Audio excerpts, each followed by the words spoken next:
नमस्कार, मी भावना. स्वागत आहे तुमचं भावीस कुकिंग मध्ये. चुलीवर केलेल्या स्वयंपाकाची चव ही वेगळीच असते आणि आता सध्या गावाकडे आली होती त्यामुळे चुलीवर स्वयंपाक करायचा माझा मोह काही आवरला गेला नाही. त्यासाठी मी 2-3 रेसिपीज तयार केलेल्या आहेत त्या चुलीवरच्या. ते एक एक करून तुम्हाला दाखवेलच. आज मी मस्तची छान हिरव्या वाटणाची छान भाजी केलेली आहे आणि ती कोणती तेही तुम्हाला दिसलंच असेल. चूल आपली पेटवली आहे मी. ती आता पेट घेते. थोडासा हार पडतो तोपर्यंत आपण साहित्य काय काय लागणार आहेत आणि जे वाटण लागणार आहे ते तयार करून घेऊ.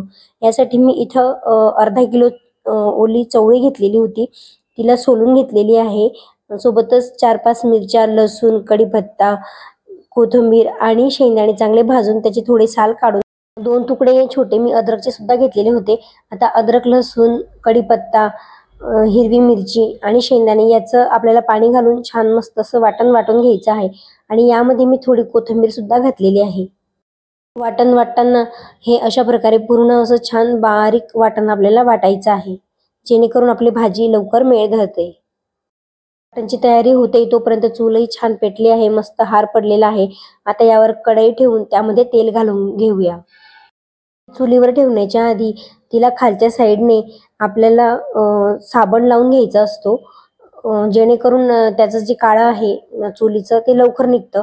सोबतच तुम्ही त्याला माती सुद्धा लावू शकता, म्हणजे कढई जास्त खालून काळी होत नाही आणि त्याचं जे काळं आहे ते पण लवकर निघून जातं. कढई छान गरम झाली, त्यामध्ये तेल घातलं. तेल गरम झालं की त्यामध्ये जिरं मोहरी घातली. जिरं मोहरी चांगली फुटली की कढीपत्ता घालायचा. नंतर आपण जे हिरवी मिरचीचं जे वाटण केलं होतं ते घालायचं. आता याला तेलामध्ये छान असं आपल्याला परतून घ्यायचं आहे. चुलीवर स्वयंपाक करायला मला खूप आवडतं, कारण आपण जे गॅसवर स्वयंपाक करतो त्यापेक्षा चुलीवर जास्त सोयीस्कर जातं. हे जे वाटण आहे केलेलं त्याला बघा आजूबाजूने छान तेल सुटलेलं आहे. आता यामध्ये मी सुका मसाला घालून घेते, म्हणजेच 2 चमचे मी यामध्ये हळद घालून घेतलेली आहे आणि एक अर्धा चमचा हिंग घातलेला आहे. हिंगाने या भाजीला चव खूप छान येते. याच्यासोबतच आपल्याला यामध्ये चवळी घालून घ्यायची आहे आणि ह्या वाटणामध्येच आपल्याला 1 ते 2 मिनिटं चांगली परतून घ्यायची आहे. बघा मस्त अशी आपली चवळी छान परतली जात आहे. या चवळीला झाकण ठेवून एक अर्धा मिनिटं वाफ येऊ दिलेली होती. ती ह्या व्हिडिओमध्ये शूट नाही झालेला आहे, पण तरी तुम्ही एक अर्धा मिनिटं याला वाफ येऊ द्यायची आहे. त्यानंतर तुम्ही बघू शकता की हे वाटण पूर्णपणे तयार झालेलं आहे. आता यामध्ये आपल्याला पाणी घालून घ्यायचं आहे. भाजीची कन्सिस्टन्सी तुम्हाला कशी हवी आहे, म्हणजे भाजी तुम्हाला किती ग्रेव्ही हवी आहे त्यानुसार तुम्ही पाणी घालायचं आणि सोबतच चवळी शिजेल इतकं पाणी आपल्याला एक्स्ट्राचं घालायचं आहे. घातल्यानंतर सर्वात आधी हे मिश्रण चांगलं एकजीव करून घ्यायचं आहे, कारण ह्या वाटणाला चांगला घट्टपणा आलेला होता. त्यामुळे पाणी घातल्यानंतर हे सर्व मिश्रण चांगलं एक अर्धा मिनिट हलवत राहायचं आहे, म्हणजे सर्व मिश्रण हे एकत्र होऊन जाईल.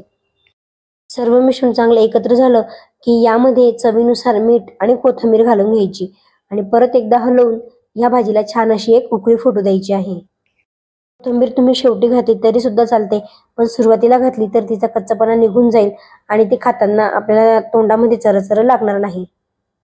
बघा किती मस्त छान अशी आपल्या या भाजीला छान उकळी आलेली आहे.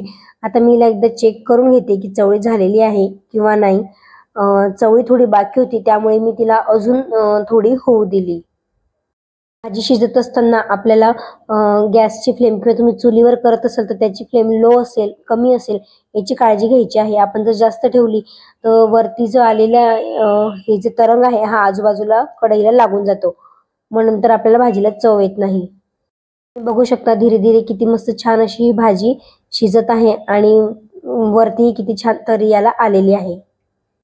भाजी मी आता चेक करून घेते आहे. बघू शकता चवळी ही झालेली आहे. आपली भाजी तयार आहे. मला माझी ही गावाकडची चुलीवरची भाजीची रेसिपी कशी वाटली मला कमेंट बॉक्समध्ये नक्की सांगा. रेसिपी आवडली असेल तर प्लीज व्हिडिओला लाईक नक्की करा, शेअर करा. सोबतच तुम्ही माझ्या चॅनलवर नवीन असाल, चॅनलला अजून सबस्क्राईब केलं नसेल तर प्लीज माझ्या चॅनलला आणि हो तुम्ही सुद्धा कधी चुलीवर स्वयंपाक केला आहे का? मग तुम्हाला चुलीवर स्वयंपाक करायला आवडते की नाही ते सुद्धा तुम्ही मला कमेंट बॉक्सद्वारे नक्की कळवा. चला तर मग आता भेटूया पुढच्या नवीन एक रेसिपी सोबत.